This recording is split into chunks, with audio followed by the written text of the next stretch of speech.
Mga kabunyog, ang tahimik ni na Escudero, Estrada at Villanueva, nararamdaman niyo rin ba? Wala, no? Naalala niyo nung mga panahon, balikan niyo nga mga kabunyog yung panahon, yung mga bandang February. Yung February 2025, nung kapafile pa lang yung impeachment at ang Senate, ano bang posisyon ni ano noon? Ang Senate President si Chis Escudero. Ang Senate President pro tempore si Jinggoy. Majority floor leader yan si Joel Villanueva. Naalala niyo yan noon nung sila yung nasa liderato ng Senado? Nung nasa liderato sila ng Senado, ang yayabang niyan eh. Si Chis Escudero noon. Sabi niya, siya raw ang masusunod kung ayaw niyang magkaroon kaagad ng pagdinig dun sa impeachment ni Sara eh. February 5 pa lang, nandun na sa kanyang opisina sa Senado yung articles of impeachment pero hindi niya, binaliwala niya. Kahit anong pressure, wala, hindi siya O ngayon, sige nga, Cheese, sige nga, yung problema mo, ikaw naman ngayon yung may problema. Si Joel Villanueva noon, may mga padila-dila pa. Kino-coach pa si Amy Marcos kung anong gagawin kay Risa. O ngayon, nasaan na sila? Wala na, no? Wala na. Wala ka nang marinig sa mga ito ngayon. Si Joel Villanueva kahapon nag-file ng kanyang counter affidavit. Talagang inaasikaso niya na hindi siya makulong. Inaasikaso niya na hindi siya makulong. 3 ang kaso niya ng malversations. Nag-submit siya ng counter affidavit. Ano yun eh. Dati, noon pag nagsasalita sila, wala naman yang gawa-gawa lang yan mga kaso laban sa amin. O sige nga. Sige nga. Nasaan yung sinasabi niyong walang ebidensya laban sa inyo? Di ba? Si Jingo Estrada, noon maingay din yan. Lalo na si Chis Escudero. Si Chis Escudero noon, araw-araw nagpipreskon. At yung kanyang pinipress ko noon, yung kanyang kayabangan, yung kanyang kaarugantihan, yung kanyang kahambugan, na parang akala mo, walang makakapasunod sa kanya. O sige nga ngayon, ano nang nangyayari sa kanila? Parang si Chis, may ginagawang hakbang ito, parang inaariglo eh. Umaariglo ito si Chis eh. Kaya siguro parang tahimik. At saka sila noon, kung makakontra sila noon, sobra. Akala mo sila na yung pinakamagagaling. Hindi mo sila pwedeng, hindi ka pwedeng mag-suggest sa kanila kung anong tingin mo. Sila yung tingin nila tama. Ngayon, tahimik. May naririnig ba kayo kay Cheese? May naririnig ba kayo kay Jinggoy? May naririnig ba kayo kay Villanueva? Wala. Bakit? Kasi abala sila ngayon sa pagsagot sa kaso nila. Nagsasubmit sila ng counter affidavits nila. Si Villanueva, 3 counter affidavits ang isasubmit niyan kasi 3 cases ng malversation. Dapat yung 3 na yun madismiss lahat. Pag may 1 o 2 doon na ang resolution ay may probable cause, wala na. Naalala niyo si Bong Revilla? Si Bong Revilla, Friday i-file yung kaso. Pagka-file ng ombudsman ng Friday, Monday ni-raffle ng ombudsman ay ng Sandigan Bayan. Monday. Pagka-raffle, nung mismong araw na yun na Monday, naglabas ng arrest warrant. Pagkagabi, nag-surrender si Bong Villanueva. Ang bilis, Ang bilis. Kaya yan mga kabunyog, mga kababayan. Bigla ngayon hindi ako kasi nasubaybayan ko kasi yung mga yung panahon na ipinasa ng Kamara yung impeachment ni Sara. Pagdating sa Senado, ang yabang ni Cheese, ang yabang ni Jinggoy, ang yabang ni Villanueva. Sila yung top leadership noon ng Senado.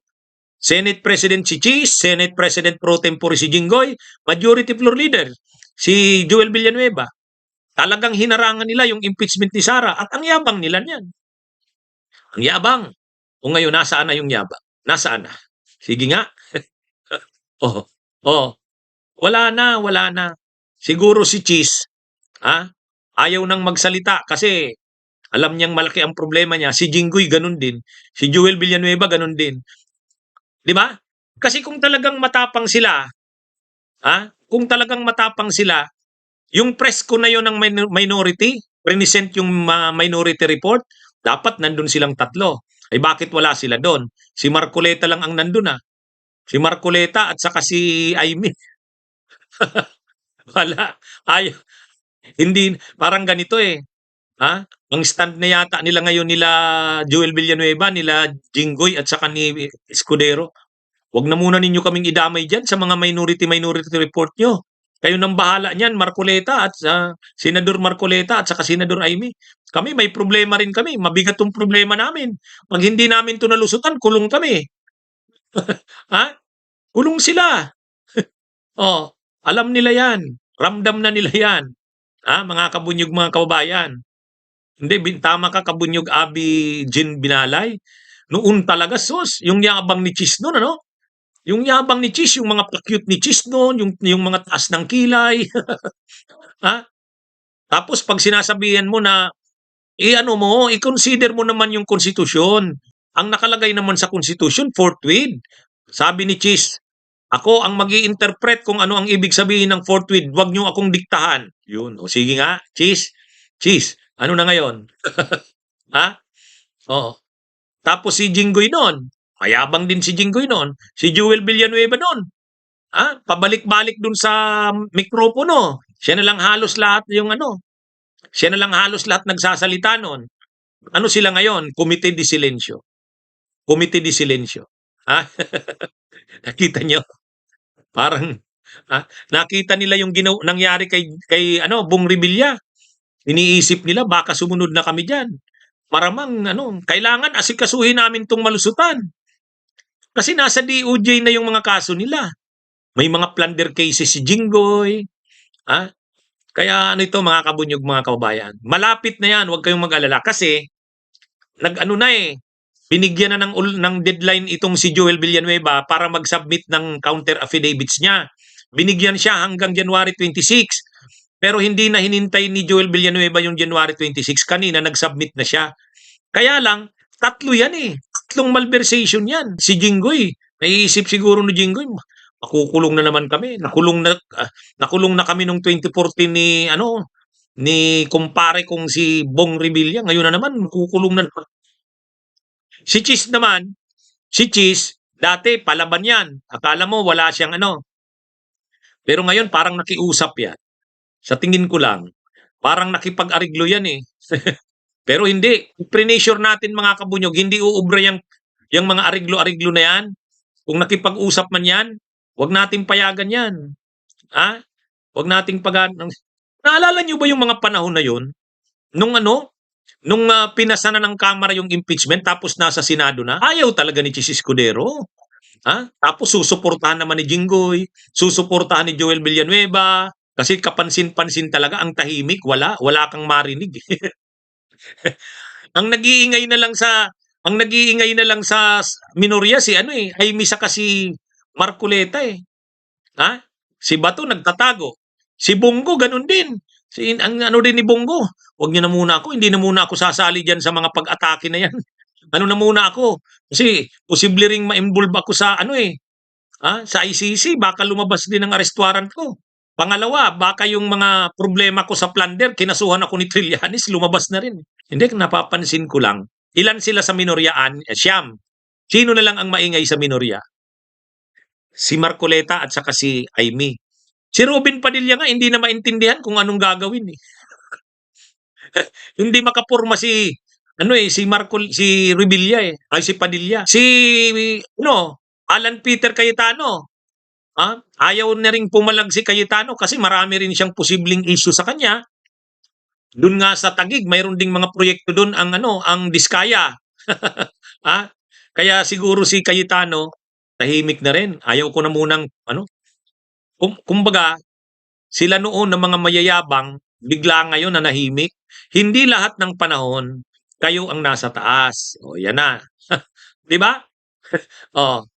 Sila Joel Villanueva kasi si Jinggoy, sinagot nila yung sumagot sila, kaya lang mabigat yung kaso ni Villanueva kasi 3 malversation cases yun Kailangan yung 3 malversation cases na yun ma-dismiss lahat. Kasi may isa lang doon na malversation case na mag-prosper. Ibig sabihin, makita ng makita ng DOJ na may probable cause, dapat yung tatlo ma-dismiss. Kaya kailangan magaling yung depensa. Kailangan magaling yung depensa. Yung mga style doon sa hearing sa Senado, yung general denial, hindi uubra yun.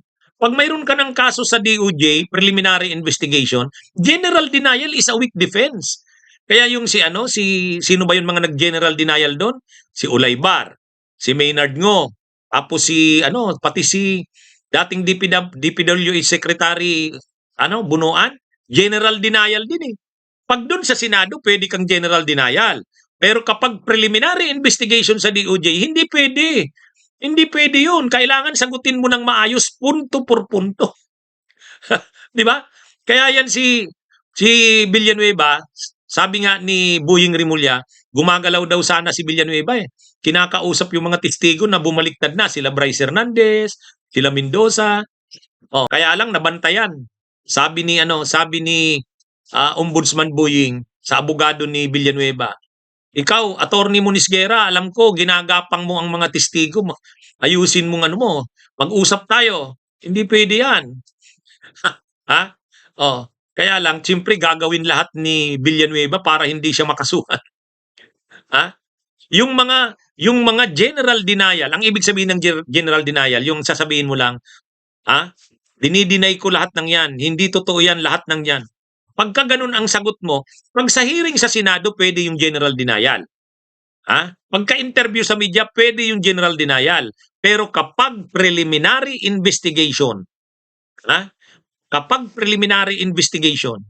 kailangan bawat punto doon na may ebidensya laban sa'yo, sagutin mo. Kung ito yung ebidensya sa'yo, ano ang counter evidence mo dyan? Kung ito yung testigo sa'yo, may affidavit yon, ano ang counter affidavit mo dyan? Ganun yun. Hindi pwede yung general denial. Halimbawa, sasabihin lang ni Joel Villanueva o kaya ni Jinggoy o kaya ni Chi, sasabihin nila sa DOJ, I vehemently deny the accusations against me. Ganun lang. Sasabihin mo lang ganun. Hindi pwede yun. General denial yun. Ito yung mga sinabi sa'yo. Ganito daw, ganito, ganito, ganito. Ito yung ebidensya laban sa'yo. Ito yung mga testigo laban sa'yo. Ito yung sinabi nila. Sagutin mo yan. Di ba? Hindi pwedeng hindi mo sagutin yan. Kasi ang general denial is a weak defense pagdating sa preliminary investigation. Ang purpose, bakit mahirap silang makalusot sa DOJ? Alam niyo mga kabunyog kung bakit mahirap silang makalusot sa DOJ? Ang kinukuha lang naman sa DOJ, probable cause. Probable cause. Probable cause. Ibig sabihin, yung probable cause, madali lang yung probable cause eh. Probably. Hindi naman kailangan na sa tingin ng DOJ, guilty ka. Hindi. Sa DOJ, hindi required yung proof, guilt beyond reasonable doubt. Hindi pwede.